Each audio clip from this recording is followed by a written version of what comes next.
आणि खासदार सुप्रिया सुळे स्वतः आपल्या सोबत जोडल्या गेलेल्या आहेत। सुप्रियाताई नमस्कार, एबीपी माझावरती आपलं स्वागत आहे। खरं तर तुमचा एक व्हिडिओ आता आम्ही पाहतोय।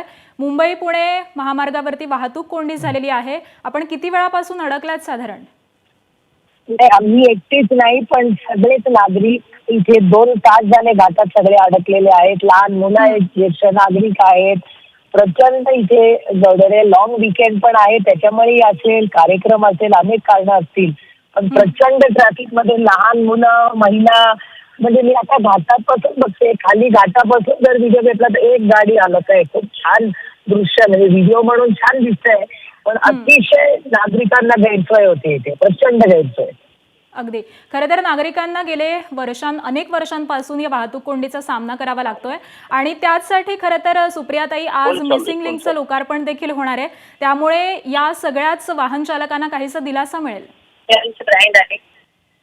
मिसिंग लिंक आहे का काय कारण आहे हे मला माहिती नाही, पण आम्हाला मुंबई पुणे जे गाडीने जातात आम्हाला सवय झाली आहे। घाटात रोजच ट्रॅफिक असतो आणि 24 तास असतो, आणि आज तर 2 तास सगळेच आम्ही अडकून पडले। म्हणजे पूर्ण घाटात मी जिथे उभी आहे तिथून एक अप्रतिम दृश्य आहे, स्टार्ट टू एंड। त्या महिला माझ्या शेजारी उभ्या आहेत, त्या एका नाही, 2 त्यांचा ऐका, किती 1.5 तास झाला? येस मॅडम, 1.5 तास आहे, नुसतं ट्रॅफिकच आहे, मूव्हिंगच नाही अजिबात।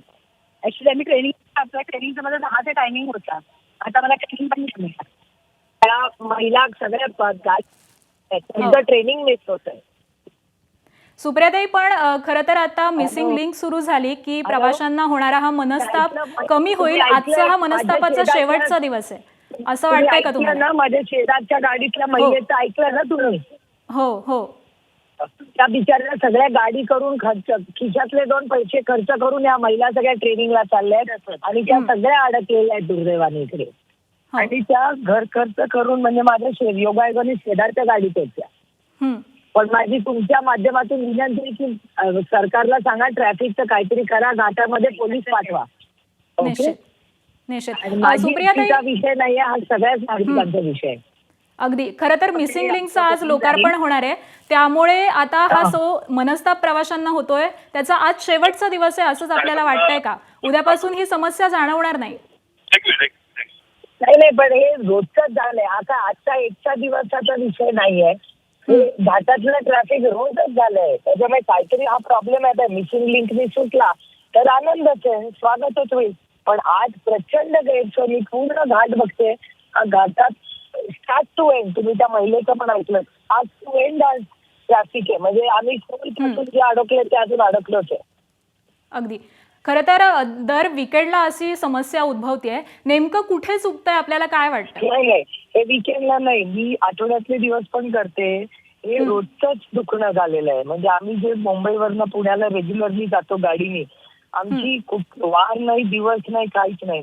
तो घाट चढायला लागलो की पूर्ण घाट किती वेळ लागेल हे सांगता येत नाही। एखाद्या दिवशी पटकन 20 मिनिटात जातो, कधी कधी 2 तास। अगदी, परंतु आता प्रशासनानं नेमकं काय केलं पाहिजे असं तुम्हाला वाटतं? मिसिंग लिंकचा तर एक ऑप्शन आहे, पण आमची एवढीच विनंती आहे की पोलीस यंत्रणा, ट्रॅफिक यांनी लक्ष घालावं। खूप महिला, ज्येष्ठ नागरिक, मुलं सगळी ट्रॅफिक मध्ये तासनतास अडकली, त्याच्यात काहीतरी ट्रॅफिक पोलिसनी मार्ग काढावा, एवढीच विनम्र विनंती आहे। अगदी सुप्रियाताई, तुम्ही म्हणालात तसं 2 तासांपासून तुम्ही अडकलेला आहे, तुमच्याबरोबर असंख्य प्रवासी आहेत, प्रशासन तिथे पोहोचलंय का? त्यांच्याकडून काही मार्ग काढला जातोय का? सध्याची काय स्थिती आहे? आम्ही अगदीच मध्ये आहोत, म्हणजे ना गाडी पुढे जाते ना मागे जाते, त्याच्यामुळे आम्ही आता शांत बसलेलो आहोत। अगदी धन्यवाद सुप्रियाताई, आमच्याशी बातचीत केली त्याबद्दल आभार आपले।